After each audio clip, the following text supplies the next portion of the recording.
ځنګل کې د زمري روغتیا ښه نه وه. هغه له ځانه سره وویل: ای خدایه، اوس مې په بدن کې زور نه دی پاتې شوی. د ځنګل ساتنه راته ډېره سخته شوې ده. که په دې وخت کې څوک برید وکړي، زه به څنګه مقابله کومه؟ دا خبرې ګیدړې واورېدې او په پټه سره یې غوږ ورته نیولی و. هغې له ځانه سره وویل: زمری کمزوری شوی دی، شاوخوا یې بل څوک نشته دی، یوازې لیوه دی چې هغه د ده خدمت کوي. که زه لیوه خپل طرف ته راوګرځوم نو ټول ځنګل به زما شي.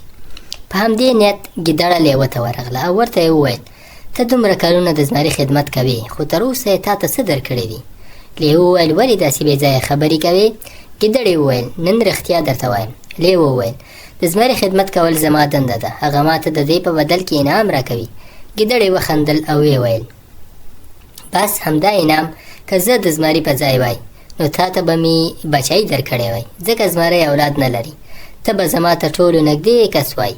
لیوه لږ فکر وکړ، ویې ویل: دا خبره دې سمه ده، ما دومره خدمت کړی چې بل هیچا نه دی کړی. ګیدړې وویل: نو بیا ولې نه پوهېږې؟ زمری غواړي چې یږه پاچا کي او د هغه سره خبرې روانې دي، او ستا په شانته هوښیار او زورور خدمتګار پرېږدي او هغه سست یږه پاچا کوي.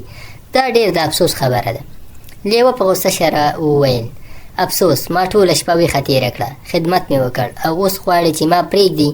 هغه وویل: زه هم دا اوس ځم او ورسره خبرې کوم. ګیدړې ژر وویل: نه، یوازې خبرې ګټه نه کوي، زما سره یو حل شته دی. که هغه وکړو نو نیم ځنګل ستا کېږي او نیم زما. لیوه وویل: ووایه، حل څه دی؟ ګیدړې هغه په خپل چل کې راګیر کړ او ټول پلان یې ورته وښوده. بله ورځ واښه خوړونکو ژوو وویل: ځینو موږ ظالمان خونخوار بللي یو، حال دا چې موږ تر اوسه پورې په ځنګل کې هیڅ کوم چاته تاوان نه دی رسولی، نه مو څوک خوړلی دی. یوه بل وویل: نو بیا ولې موږ بد بولې؟ بل وویل: راځئ ټول د زمري طرف ته ولاړ شو او شکایت وکړو. خو ځواب دا و: زمری هم د غوښه خوړونکو طرف نیولی دی، هغه راته ویلي دي دا خبره پټه وساتئ. له بلې خوا ګیدړه واښه خوړونکو ته ورغله او ورته یې وویل: نن مې د لیوه او زمري خبرې واورېدې. هغوی ویل چې د ښکار د کمښت له امله به ټول غوښه خوړونکي په پټه همدلته ښکار کوي. له ویرې مې بدن رپېده. هوسۍ وویل: خو زمري خو ښکار بند کړی دی.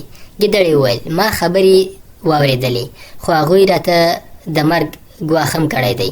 ما دا خبره ستاسو د خیر لپاره له تاسو سره شریکه کړه. په ځنګل کې چوپتیا خپره شوه، خو د توپان نښې ښکاره وې. ګیدړې له ځان سره وویل: اوس دې اور ته پوکی وکړ.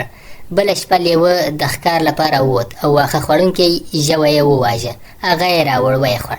سبا ورځ شور جوړ شو: دا چا کار کړی دی؟ دا غوښه خوړونکی اصل دی، اوس باید غچ ترېنه واخلو. ټول واښه خوړونکو د غوښه خوړونکو مخې ته ودرېدل. هوسۍ وویل: تاسو قانون ماتوئ او بیا مسکا کوئ. غوښه خوړونکو وویل: که موږ ظالمان وای نو ته مو همدا اوس هم ختم کولې. دا خبرې اور ته تیل اچولو. جګړه پیل شوه او شور جوړ شو. زمری راغی او ویل: بس کړئ، جګړه مه کوئ. خو هیچا یې خبره ونه منله. ډېر ژوي حیوانات ټپیان شوي ول. لیوه او ګیدړې مسکا کول. د دوی چل بریالی شوی و. ځنګل په 2 برخو ویشل شوی و. زمري له هر څه نه تنګ شو او ځنګل یې پرېښوده. یوه ورځ اوښ راغی او ویل: وا، څومره ارامي ده، زما ملګری زمری چیرته دی؟ غوی وویل: هغه خو ډېر وخت مخکې تللی دی، ځنګل یې پرېښی دی. اوښ حیران شو او د زمري په لټه کې روان شو. په یوه نړېدلي غار کې یې زمری پیدا کړ. زمري وویل: په ځنګل کې ډېر فساد دی، هره شیبه جنګ او بلوا او خسې دي. اوښ وویل: اندېښنه مه کوه، راته ووایه دا حالت څنګه جوړ شو؟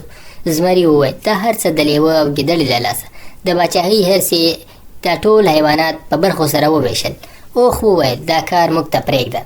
اوښ لومړی لیوه ته ورغی، بیا ګیدړې ته. دواړو ځان باچا وباله. همدلته یې دروغ ښکاره شول. اوښ ټول حیوانات ژوي راټول کړل او حقیقت یې ورته څرګند کړ.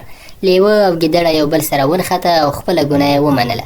ټولو ژوو پرې حمله وکړه او سخته سزا یې ورکړه او له ځنګله یې وشړل. وروسته بیا زمری بېرته پاچا وټاکل شو.